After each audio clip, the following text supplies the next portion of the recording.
Tell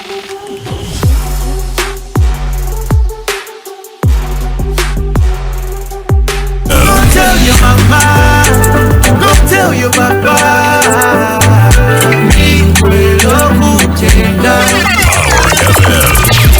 It's on deck, it's on deck. It's on deck, it's on deck. It's on deck, it's on deck. It's on deck, it's on deck. On Power FM. Voice of the People is a dynamic and interactive radio phoning show that gives listeners a platform to voice their opinions on current affairs, social issues, and community concerns. With engaging discussions, expert insights, real-time audience participation. Voice of the People.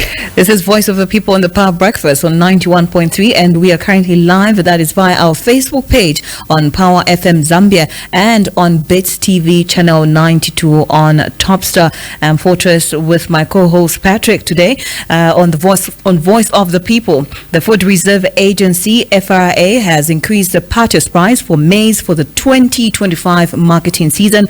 Now, the new price for a 50-kilogram bag of white maize is now selling at 340 kwacha, up by 10 kwacha from last year's 330 kwacha. In this initial phase, the agency plans to purchase approximately 543,000 metric tons of white maize.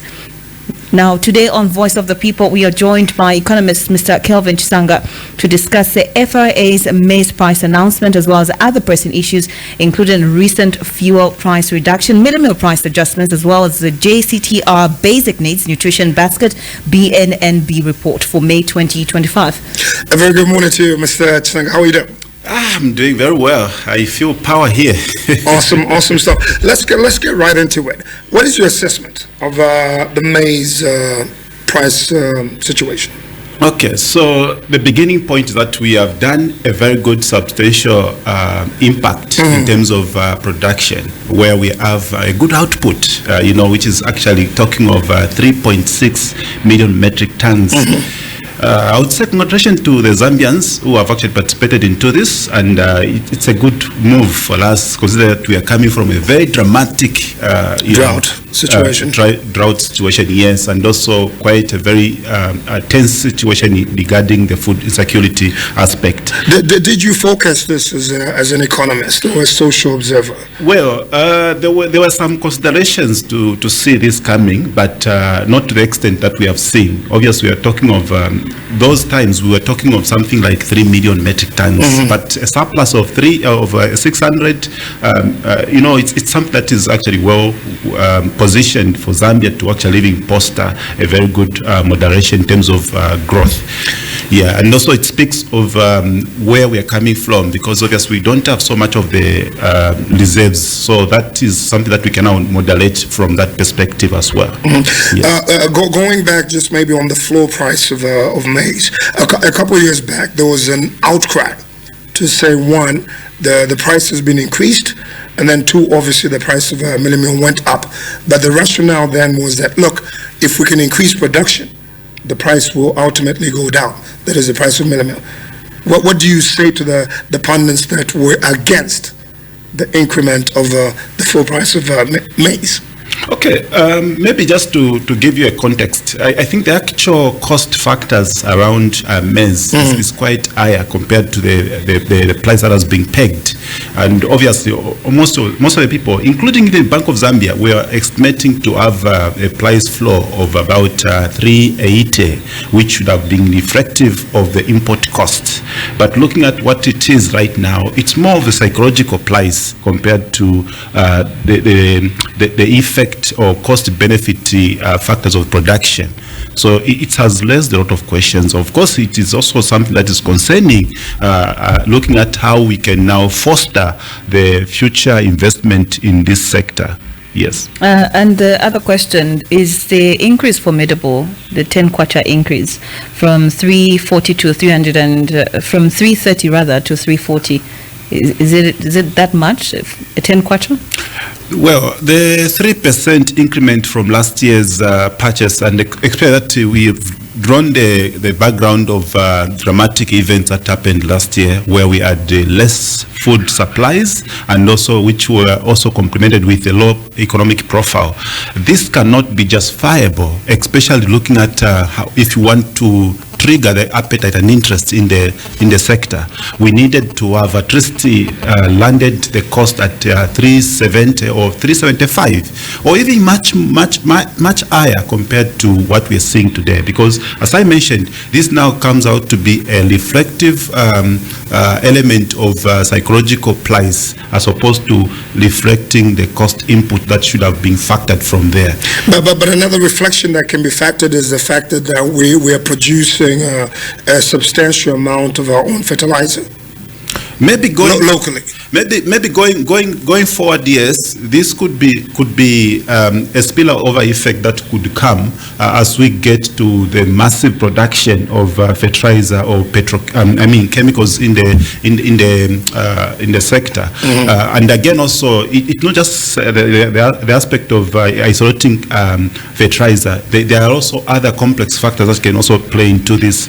So if we basically also work around the cost of seeds, cost of fuel to remain constant or sustained, I think that to be able to speak into those areas as it is right now. But as we speak, the cost of fuel has gone down. The cost of you mentioned fuel. What was the inputs basically are going down. We're producing the bulk of fertilizer. Isn't it therefore to say, I know you're mentioning 370, 380, but all these factors considered, wouldn't you say that the 10 kwacha increment is justifiable at this stage in time? Well, if you are to go into a context, for example, if you look at the aspect to do with the FISIP itself, we are talking of about 7 billion Zambian kwacha being flown into this, which is half of the Ministry of Agriculture budget. And again, it also goes with how we should be able to have monitored, because you see, the gist of the matter here is that we are flowing that amount of money, but again, when you are looking at the output side in terms of trying to see the effect, we are not able to quantify if it's correlating with the input, meaning what we are basically working out is an assumption to say we are funding the farmers out there. But the majority of people that are actually contributing to the national harvest basket are actually standing on the NANI FISIP elements, which implies to say that about 70% of what we are seeing in the national food basket of harvest is actually coming from the private and commercial farmers. Then those who are supported on the FISIP, they are maybe standing at 45 or even less, 40%, and that now speaks into what we are trying to say. If we are thinking of saying subsidizing at input level, then expect to control the price at output level, that also becomes a challenging factor. So what needs to be done here is to now do a proper assessment, show a model of assessment based on what we are putting in from the national budget side. That is 7 billion. Are we getting the 7 billion the way it's supposed to come, or are we even making profit out of that 7 billion? So that is the question that now need to be asked. Otherwise, if we use a matrix of saying, since we are subsidizing the farming inputs, that then becomes difficult. And this is why we are finding it very challenging as well. Then the question that begs is, could we altogether do away with FISIP or maybe channel that 7 billion into other areas of the agriculture sector? As I mentioned, FISIP, it's an important aspiration that need to be anchored from there. Maybe to give you a context is that Zambia at some point went into importation of yellow maize. At some point, when there was an introduction of FISIP, we have seen a substantial and significant improvement in the food supply, particularly the staple food maize. And much to this, also there has been extension of having even soya beans and sugar beans and many others, which are now in abundance to a point where we're now aggregating in the industry some of these products that we are producing from the primary source of agriculture. So now, to just give you a context, if we basically look at a way we can plan to measure the impact of FISIP from the output side, it can help us. How much are we producing from the national basket of harvest from feasible. I think that will be more moderating to even excel some efforts that should be able to work out from there. Then in terms of trying to work around other alternative models of feasible, it would be more ideal to take, if it's possible, to take that 7 billion, for example, in the current government expenditure column, to take it into maybe fertilizer production directly in the manufacturing sector, as opposed to the intervention that have actually been happening from different angles. Okay, so looking at the increase now, will this encourage more farmers to sell to FRA? Well, the problem there is that the 3% is not inspiring. Of course, some will be selling, but again, it hampers the progressive nature that FRA should be able to underscore in this, because obviously what will happen now is that there will be mixed feelings, and of course it's a situation where we are going to have willing buyer, willing seller. If people are not comfortable with the price that has been set as a benchmark now, I think more briefcase buyers will jump on this opportunity, and much to this also, others have actually been calling out to actually export maize grain because they feel it's more appetizing and demandful outside there. So it's important that maybe we need also to factor a lot of aspect into pricing benchmark. Otherwise, we'll end up now losing out. Even the target that of 543 metric tons won't be able to be achievable, because obviously at some point that is what, 5 million you mean? For FLI's mandate, buying mandate this year. So it becomes difficult. So again, it's an act of balance that need to be worked out from there to see how are we faring in terms of the market. Because again, if I'm a farmer, I've done so much of the labor intensity requirements in the production of maize, then I end up now coming to have this 3%. It doesn't make sense. But Mr. Sanga, we're coming from a backdrop of where the floor price of maize was very low 2, 3, 4 years ago. Well, it went to above 300. We were buying milli-meal at over 300 kwacha. It's only now that it's dropping. We have a bumper harvest, but the argument, don't you think the rationale is also to say, look, if we increase it to 380, 400, we could trigger an increment of the price of milli-meal. So maybe let's be, walking a very thin line. We're supporting the farmer, yes, but we're also trying to reduce the price of milli-meal. Okay, maybe let me just give you a context here. Sure. FLIF sets prices on the different factors that we can put on the table. The key fundamental focus here is, 1, to sustain the market. Then 2, to ensure that we have food security. Right. Then 3, we also need to ensure that we basically do input recovery, meaning we need to sustain our model of business. Farming has now been taken to be a very seriously critical business endeavors, and from that perspective, I think it's more important to also look at balancing actors into some of these aspects, especially when it comes to the issues of making sure that food component and even just the economic growth should be able to be anchored all from that perspective. If we are to basically look at the way Zambia has been having even inflationary effect, it's because food is something that plays a critical component on the table. Remember when we were going through food insecurity, large component of it was coming as a result of food inflation. What has really underpinned the food inflation from that perspective? It's maize. Right now, as we speak, we are still having a small portion that need to finish up in terms of importation from Tanzania, which will make up a stock value of about 4 million metric tons. That's what we are speaking in aggregate terms. So if we basically have a special grip around food materials, I think it will be able to help us even to control a number of microeconomic factors and variables. All right. And also, you did mention that it can emanate from food security. How would this impact food security in our country? Okay, so we understand very well that food basket and even just generally food security aspect underpins a critical element. If you look at the budget, even from the national budget point of view, our central government is function. We are talking of this to be a very special complementary factor, which in any case, as I mentioned, the matrices that play around food security underpins on the microeconomic objectives. For us to sustain the goodwill and the conducive policy environment, food plays a part. It's an essential component that really plays a critical function of primary resource in industries. Today we are talking of companies that are even exporting from Zambia. We can think of maybe say a typical example. I don't want to advertise the company here because you think as if you have been paid. But the bottom line that we are now importing critical goods that are even now complemented strongly with our food processes from here.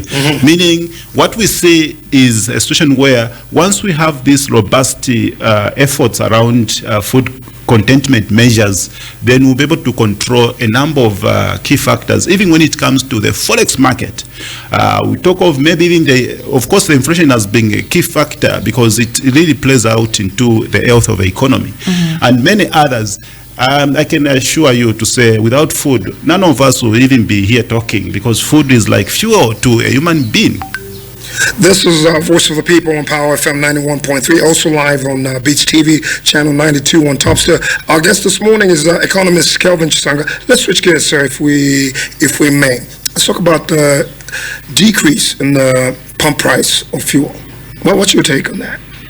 Okay, so we've seen that the fuel supplies on the global market has actually been going on a downward spin, which has now given that vibrating energy also for our ERB here to actually work out a model to lower and pass on the effect from that perspective. It's coming from the background of low demand in the global market, which is also strongly complemented in the local market here with the precision of kwacha or stability of the exchange market. And again, also the interventions that we have also been able to endeavor with engaging with different stakeholders into this is also what is actually speaking strongly into what we are seeing. So the decrease is basically going to speak into good elements at household level in terms of trying to have disposable income. People that are commuting and also transport costs are going to be reduced, meaning we will not be able to spend as you have been spending all the time. Obviously, the pass-through effect will be able to work out a number of other sentimental values like pushing on healthcare, education, and many others. That is from also a perspective of a business as well. So meaning when it comes to the business, we'll be able now to see stability in the production of most of these essential goods. Even when you look at the core base as Zambia, mining sectors being heavily intensive on the energy aspect, so that now will be able to boost output production and also at least will sustain the job creation as well from there. We have more sustainable means of income. Even when it comes to supporting government taxation structure, we know that the more we are constantly doing business, learning production and all those things, I think that speaks well formulated efforts from that perspective, meaning that the economic buoyancy will still stand, and we have to, record some good economic marks or value from there. How long do you think it's going to stabilize for? Okay, I'm sure the interventions that we have seen, because obviously we have seen that the deceleration in the fuel price started last month calendar and extending to this. Actually, the jump in this month has been phenomenal. Of course, speaking from the perspective of the low demand. I think it's also inquires that maybe it also depends with how we can share models of resilience.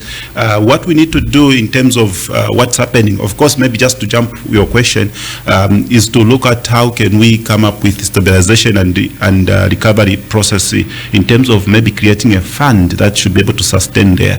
We had one which actually depleted. So maybe the sovereign fund. Yes, then this should be the talk that we need now to drive with this atmosphere, which is actually positive.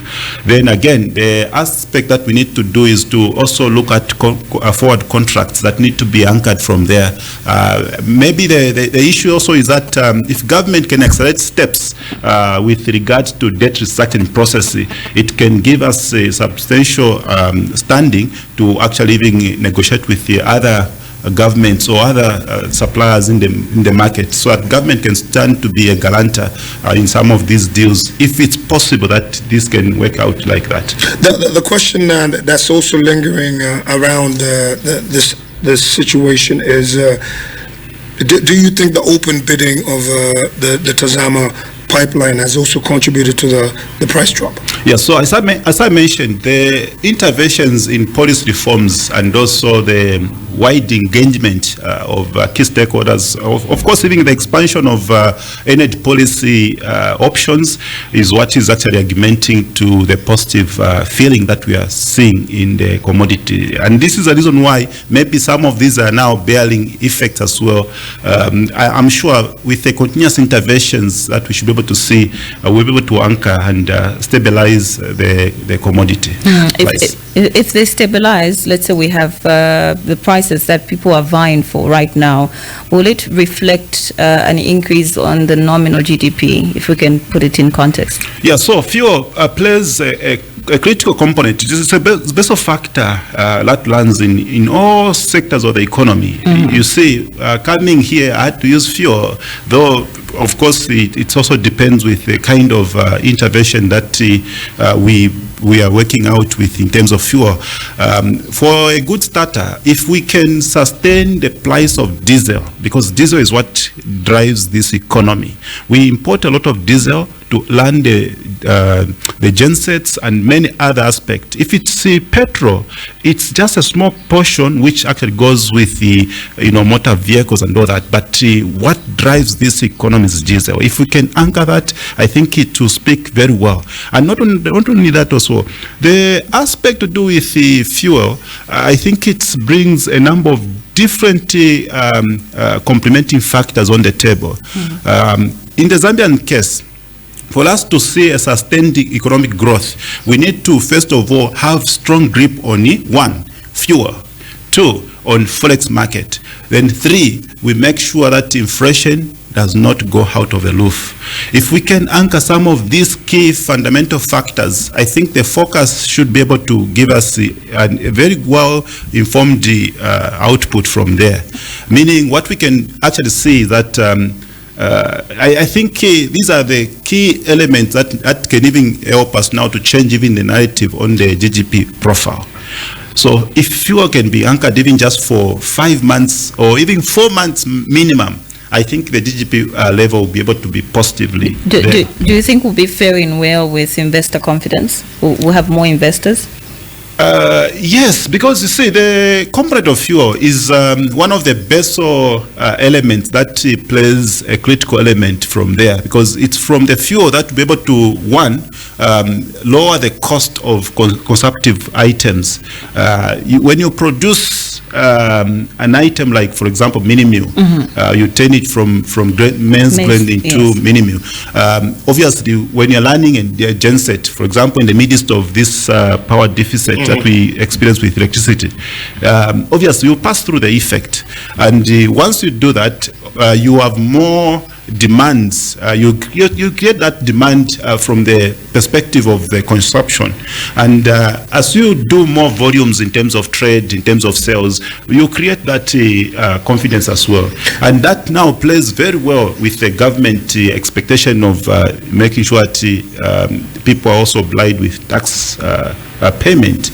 And of course, today's tax model is more predictable because you do the smart invoice. Any transaction that you do, it's able to be visible to say this is what's happening. So you are able to have even government support from that perspective, meaning you're not going even to have difficulties, when you have more volume of activities on the business side. Mr. Sanga, speaking of smart things, somebody right now sitting in a bus is listening, and okay, Mr. Sanga is making sense. But if the price of diesel and fuel drops, how come the price of the bus fare rarely drops? On a lighter note. Okay, so two things happening here. Maybe I should be able to declare one thing before I get to this. One of the things that have actually been so much advocated for, it's the aspect to stabilize the monthly fuel review. I call it cost calculator. Yeah, because the issue is that the moment we took this aspect of reviewing fuel on a monthly basis, we brought in an aspect of unpredictability, meaning we cannot predict what happens in the next month. So you can imagine if fuel has reduced today, it does not imply to say that the pass-through effect will be almost immediately or start transmitting light from there. In the Zambian case, any reduction, be it even from the forex market, if we receive some good comparative case around kwacha depreciating, appreciating, we only have to see the best effect or the best effect after a period of maybe maximum of 3 months. Meaning, if there is a reduction that is taking place in key commodities, we cannot just get to our harvest, the result right there and then. It takes a bit of time. So it's the same with the bus fare. If they reduce fuel today, who knows, in the next 3 months from now, fuel can be shooting up. Meaning, we'll work now with that fluctuating model. Of course, the reduction should be able to be commanded when fuel is being reduced, like the way it is happening.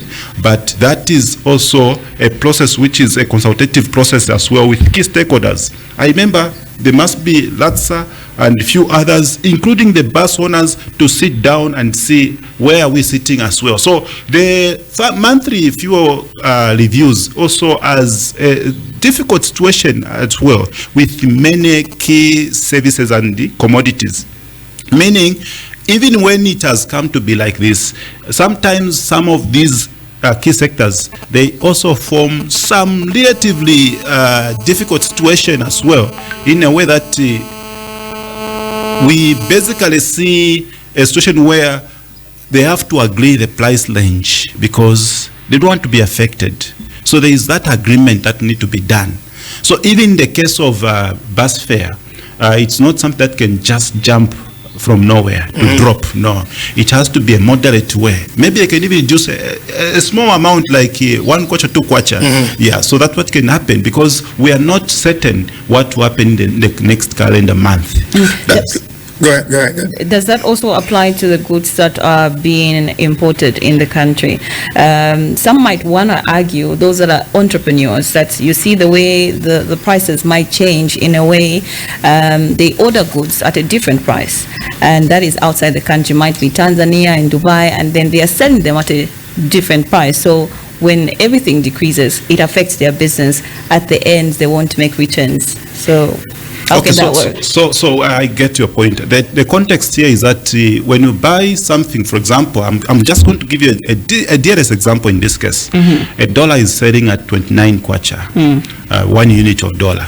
If I buy goods worth at that pricing index, when I bring them here, obviously I want to make a recap, get my money back and all the costs that were involved. So even when the kwacha drops maybe to 25 kwacha to $1, it won't be an almost immediate impact that will be able to work out from there. What will happen is that I have to wait, maybe wait to make sure that I make my money come back, because the forex market is very volatile. It can even somersault maybe in the next few 10 days after. Okay, you have to just hold that thought. Yeah, sure. Hello, it's you to the Power Breakfast. Good morning. Hello, good morning to you're through to the Power Breakfast. Okay, we seem to have a challenge. Say, all right, what were you saying? You can just continue. What I was saying, that if you bought something that actually demanded 29 kwacha. Yes, go ahead. 29 kwacha to a unit of US dollar, and then all of a sudden the kwacha drops to 25 to a unit of US dollar.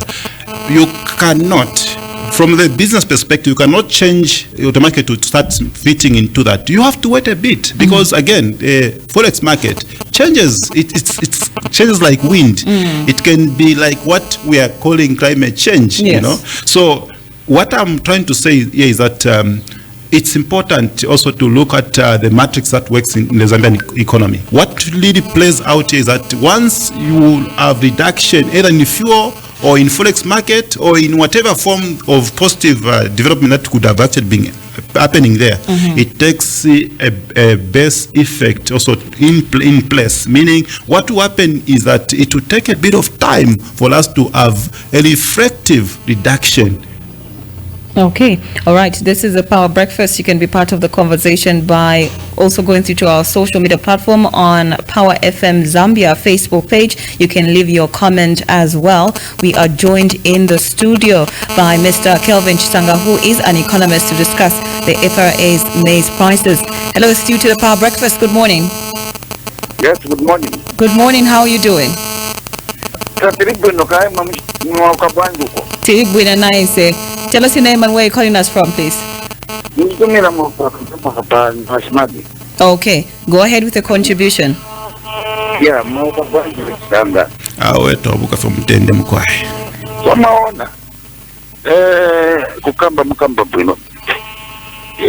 sometimes we disagree with JCTR saying this month inflation rate has been increased to 11,000, and some west. So now, on this matter, we are different categories in this country.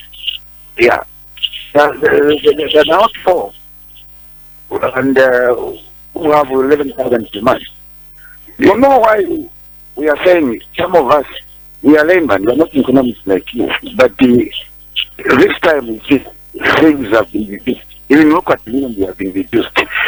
Beans have been reduced. Everything which is the crops have been reduced. Why? This time is a harvesting time. Okay?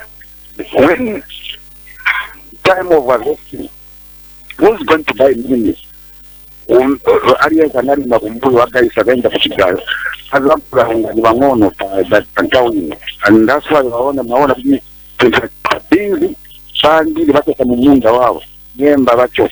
so the demand has been lost because of packaging. So I mean that then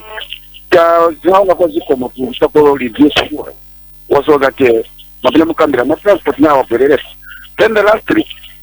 Yes, it's true. Acknowledge no businessman as well to say that it's too costly doing business in this country. We need to reduce more because extreme rate is talking about today. 27 fat. If you talk about 27 fat, if I buy 1,000 years.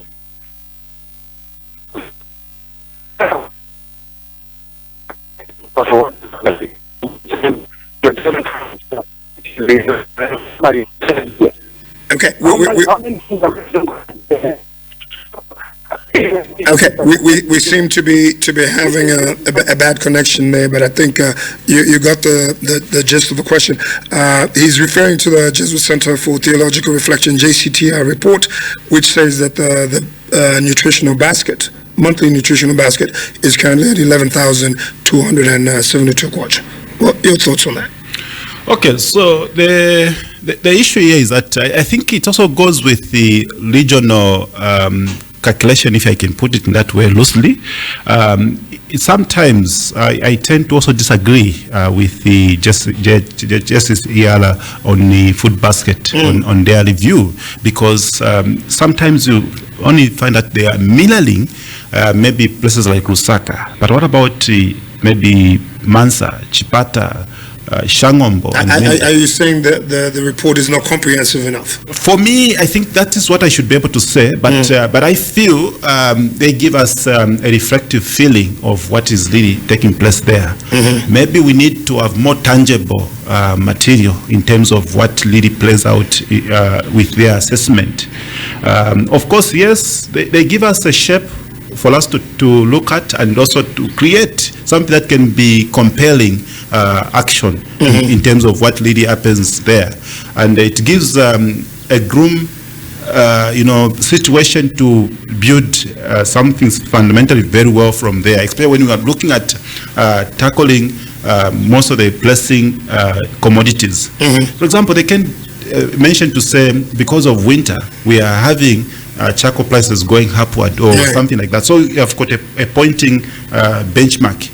So what I mean by saying this is that I think, yes, looking at the cost factors that we see in most of the things, and maybe I will also concur with him. He mentioned to say the issue of high cost in Zambia. It's because we've got so much of duplication, even when it comes to licensing and many other aspects. It's important that we need to look at how best can we create a system or a business environment that should be able to speak of growth given. What I mean by saying that, if my sister here sets up a company, there must be a leverage for her to actually spend a bit of more time for her to go into a tax blanket. Meaning, at a point she's going to a tax blanket, there must be some substantial performance that should be able now to come through to say, okay, now she's stable with a small capital to sustain. That is what we need to do, and that is the way we need now even to activate the local content policy, meaning that policy should speak into empowering our local Zambian. But when you speak of policies, Mr. Sanga, how long does it take to remove some of these rigidities, as the head of state has referred to, in the cost of doing business? I was watching a clip just the other day of the Botswanan president, who was saying, look, I'm going to bypass some of these things, and I'm saying it publicly. How long? Surely it can't take 3 years, 5 years to remove rigidities in order for you and I to be able to go into a business space and try to do something. Maybe the nature of policy structure. I think I'm more firm to say that Zambia needs a strong collaborative public-private police ties. That is coming from the point where we have seen that long time ago, the government system and operatives used to actually power the... You just have to hold that thought. Sure. We do have a caller. Hello, it's you to the Power Breakfast. Good morning. Okay, well, you can continue with your point. I hope I can remember the please. Yeah, so maybe looking at your question that you had asked earlier in terms of how long it takes to change certain policies to suit into stimulating... Because some of these things need to be expedited, clearly. Yes. I'll give a typical example of maybe one policy, so that maybe that policy can help us to understand from where we are sitting. Here is a policy in insurance.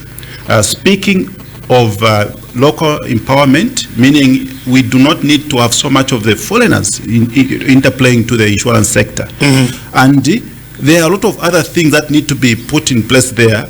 Of course, what I'm trying to put across here is that if you identify a problem within maybe, for example, insurance, for you to make a change to effect, maybe say, for example, we have seen much of or many of Zambian people, maybe they don't have so much of the capital base. Then the foreign-based foreigners, investors, might be able to have a huge capital resource to combine with a Zambian, but because this policy was favored for a Zambian, and it becomes a challenge for us to meet with the claims and many other aspects within the sector. So now, with that policy which is diffusing the foreign combination, it becomes a challenge for us to make a change. It has to take 3 years. That is what most of the policies are working. So you find that along the way, as we implement that policy, it starts failing to work out right from the start. The time when we want to refine it, we would have found another challenge also that need to be cured. So that is what we are working on. So if there can be a subsidiary law that can allow some of these policies to be changed, even in the middle way, it can actually help us. As we conclude, and because unfortunately we're running out of time, let's quickly switch gears and talk about constitutional amendments and whatnot. Briefly, Sure. how might these proposed constitutional amendments affect our economic stability, investor confidence, and whatnot? Okay, so for me, I will speak it from the blanket perspective. Right. Yeah. So from an economic perspective, when you are making sharp changes in the policy, of course, the dynamics that come out from there is that people tend to actually slow down economic activities somehow, especially those that are looking at which size of the scale is this political element is coming from. Especially when you look at the setup that we have actually been able to build over time. If you remember, the Build 10, we had a number of economic agents who actually started thinking through to say, where are we going? It's a similar case with 2019. 2019, you may be privy to know that there was a deliberation on sales tax, removing from VAT sales tax. I will tell you from the calculation that we did 8 months down the line within that fiscal year in 2019, a lot of people did not perform at peak, even including economic agents. Big guys in the economy were speculating to see, let's wait and see where we're going. So it's the same thing with this one. At a point when Zambia is growing steadily with its economic fundamentals, having a very good inflation rate coming down, sustaining policy rate, having exchange rate which is a little bit stable in a way, and a number of key economic factors, even when you look at the government performance in terms of budget implementation methods, everything is standing perfect. Of course, it's not something that we should be able to trigger to say, now we are performing this way, let's now go into this. I'll tell you, we are now shifting our economic focus into political consultations, meaning what we're going to do is more of political discussion as opposed to economic reforms. That is what's going to happen. And we'll have to leave it at that. Our guest this morning on Voice of the People, economist Kelvin Chisanga, was here to discuss the FRA's maize price announcement, as well as other pressing issues, including the recent fuel price reduction, minimum price adjustments, as well as the JCTR basic needs and nutrition basket. Mr. Chisanga, many thanks for coming through this morning. Thank you so much. My pleasure. My name is Patrick Chifamba, joining the Queens of Breakfast this morning on Voice of the People. It continues to 10. Good morning. Voice of the People is a dynamic and interactive radio phoning show that gives listeners a platform to voice their opinions on current affairs, social issues, and community concerns. With engaging discussions, expert insights, real-time audience participation. Voice of the People. What?